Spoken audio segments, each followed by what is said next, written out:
അദ്ദേഹത്തിന്റെ പ്രതിഭ, സഞ്ചരിച്ച വഴികളൊക്കെ നമുക്ക് എല്ലാവർക്കും അറിയാം. വ്യക്തിപരമായ ജീവിതമാണ്. വ്യക്തിപരമായ ജീവിതത്തോട് പലർക്കും സങ്കടപരമായ വിയോജിപ്പുകളൊക്കെ ഉണ്ടാവാം. പക്ഷെ ആ വ്യക്തി അവസാനിക്കുന്നതോടെ അത്തരം പരാമർശങ്ങളും അത്തരം സങ്കടങ്ങളും എല്ലാം തീരും. പക്ഷെ ആ വ്യക്തിയുടെ സംഭാവന കാലങ്ങളോളം അത് നിലനിൽക്കുകയും ചെയ്യും. അപ്പോൾ ഒരു വ്യക്തി നടന്നുപോയ വഴി മാത്രമേ ചെല്ല് കാണുന്നുള്ളൂ. വ്യക്തി നടന്നുപോയ വഴി മാത്രമല്ലല്ലോ കാണാൻ, അയാളിലെ പ്രതിഭ നടന്നുപോയ വഴികൾ കൂടി കാണുമ്പോഴാണ് നമ്മൾ കൃത്യമായി ഒരാളെ വിലയിരുത്താൻ ശേഷിയുള്ള മനുഷ്യർക്ക് മാറുന്നത്. വ്യക്തിപരമായ ഒരു ജീവിതം മാത്രമല്ല, അദ്ദേഹത്തിന്റെ സർഗാത്മകമായ ഒരു ജീവിതമുണ്ട്, പ്രതിഭാപരമായ ജീവിതമുണ്ട്. ആ പ്രതിഭ നടന്നുപോയ വഴികൾ അത് നമ്മൾ അറിയാതെ പോവുകയും അത് നമ്മൾ മറന്നു പോവുകയും വ്യക്തി നടന്നുപോയ വഴിയുടെ നമുക്കുള്ള വിയോജിപ്പുകളോ നമ്മുടെ പ്രശ്നങ്ങളൊക്കെ നമ്മളെപ്പോഴും ഹൈലൈറ്റ് ചെയ്യാനും ശ്രമിക്കുന്നതും അല്ലെങ്കിൽ അത്തരത്തിൽ അത് ഒരു ആനന്ദം, അതിനകത്തൊരു ആനന്ദവും ലഹരിയൊക്കെ അനുഭവിക്കുന്നവരായിട്ട് നമ്മൾ പലരും മാറുന്നുണ്ട്. ഇത്തരം ഒരുപാട് കഥകൾ ഈ പ്രകാശനത്തെപ്പറ്റി പലരുടെയും പരാതികളും അല്ലെങ്കിൽ അങ്ങനെയുള്ള കണക്കുകളും എല്ലാം നമ്മൾ കേട്ടിട്ടുണ്ട്.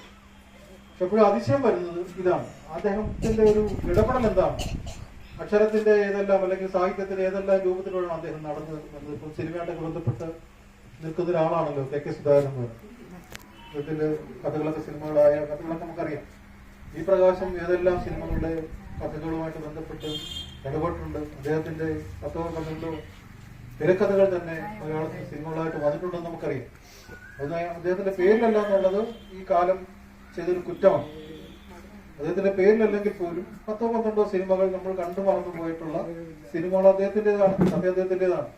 10ഓളം സിനിമകളിൽ അദ്ദേഹം പാട്ടെഴുതി. ഇതൊക്കെ ആയിട്ട് നമ്മുടെ നാടെന്നുള്ള നിലയിൽ നമ്മൾ അന്നേരം അത്തരത്തിലുള്ളൊരു പ്രതിഭയും കഥകൾ ഈ കലാകൗമുദിയുടെ പ്രതാപകാലത്താണ് ഇപ്പൊ ഈ പറഞ്ഞ കെ സുധാകരന്റെ കഥ വന്നത്. പ്രകാശേട്ടൻ ഓർത്തിട്ടുണ്ടെങ്കിൽ അത് കലാകൗമുദിയുടെ പ്രതാപകാലത്താണ്. കാരണം അദ്ദേഹത്തിന്റെ ചെറുപ്പകാലത്ത് വന്ന കാര്യമാണ് ഇപ്പോൾ. ഇപ്പൊ കലാകൗമുദി അങ്ങനെ ആരും ഒരു ഗൗരവവായന ഉള്ളവരാരും അതിനെ പരിഗണിക്കുന്നില്ല. അപ്പൊ ആ പ്രതാപകാലത്ത് തന്നെ പി പ്രകാശന്റെ കഥകൾ എനിക്ക് വന്നിട്ടുണ്ട്, ഓണപ്പതിപ്പുകൾ വന്നിട്ടുണ്ട്. ഇങ്ങനെ പല രീതിയിൽ.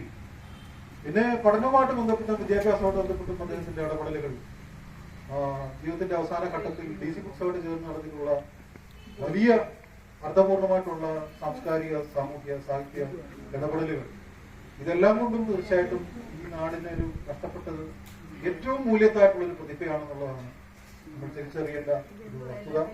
അതുകൊണ്ടാണ് ഞാനത് പറഞ്ഞത്. നീക്കി വയ്ക്കുന്നതിനേക്കാൾ വലുത് അർത്ഥപൂർണമായ കാര്യം, നീക്കി വയ്ക്കുന്നതിനേക്കാൾ പ്രധാനപ്പെട്ട ഒരു കാര്യം ഏതൊരാൾക്കും ബൊക്കെ കൊടുക്കുക എന്നുള്ളതാണ്, ആദരിക്കുക എന്നുള്ളതാണ്. അത് തീർച്ചയായിട്ടും ഇനിയായാലും നമ്മളെല്ലാവരുടെ ഓർമ്മയിലിരിക്കുകയും നമ്മളെല്ലാവരും അങ്ങനെയൊക്കെ തന്നെ അതിന്റെ ഒരു പ്രാധാന്യം മനസ്സിലാക്കി തന്നെ ജീവിക്കുമെന്നും പ്രതീക്ഷിച്ചുകൊണ്ട് ഞാൻ ആ വിഷയം വിടുന്നു.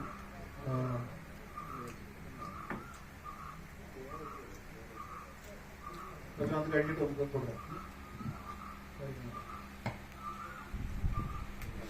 ചെമ്പരത്തി പൂക്കളാണ് നനഞ്ഞ പാവാടതൻ തുമ്പു കുടഞ്ഞു നീ വന്നെത്തിടും കാലമാണ്. നനഞ്ഞ പാവാടതൻ തുമ്പു കുടഞ്ഞു നീ വന്നെത്തിടും കാലമാണ്. കാത്തിരിക്കുകയാണ് കാത്തിരിക്കുകയാണ്, മഴയാണ് തൂവാനമാണ്. കാറ്റാണ് ചരിച്ചു പിടിച്ചോരു കുടയങ്ങു കാണുകയാണ്. നീയാണ് വെള്ളമിറ്റും ചുരുൾമുടി മെല്ലെ തെളിയുകയാണ്.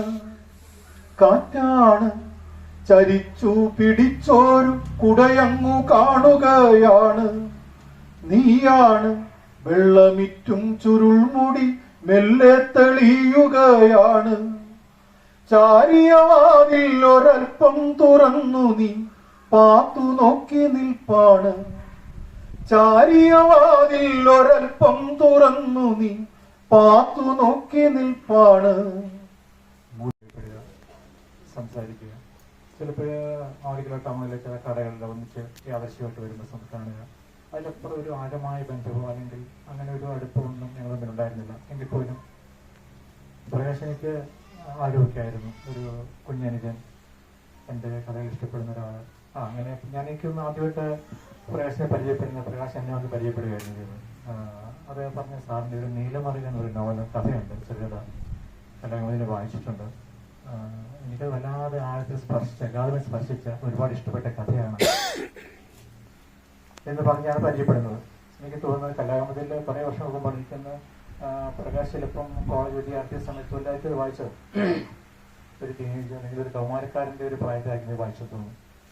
അത് ഓർത്ത് വെച്ചിരിക്കുകയും എന്നെ കണ്ടപ്പോൾ പറയുകയും ചെയ്യുമെന്ന് പറഞ്ഞപ്പോഴത്തേക്ക് എഴുത്തുകാരൻ നിലയിൽ കാറ്റൊന്നു ചിരിച്ചു പറന്നു, കാറ്റൊന്നു ചിരിച്ചു പറന്നു, വേർപാടിൻ വേദന കൂട്ടിയ നൊമ്പരമഴയാൽ തളരുമ്പോൾ, വേർപാടിൻ വേദന കൂട്ടിയ നൊമ്പരമഴയാൽ തളരുമ്പോൾ, ഓർമ്മകളൊരു പനിനീർ പുഷ്പം നേദിച്ചു കരിങ്കുട ചൂടി, നേദിച്ചു കരിങ്കുട ചൂടി, കുളിർ കൊഞ്ചിയ കൈതപ്പൂക്കൾ കർക്കടകം കണ്ടു നിറഞ്ഞു, കനകാംബരമാകയുലഞ്ഞു, കാറ്റൊന്നു ചിരിച്ചു പറന്നു, കാറ്റൊന്നു ചിരിച്ചു പറന്നു.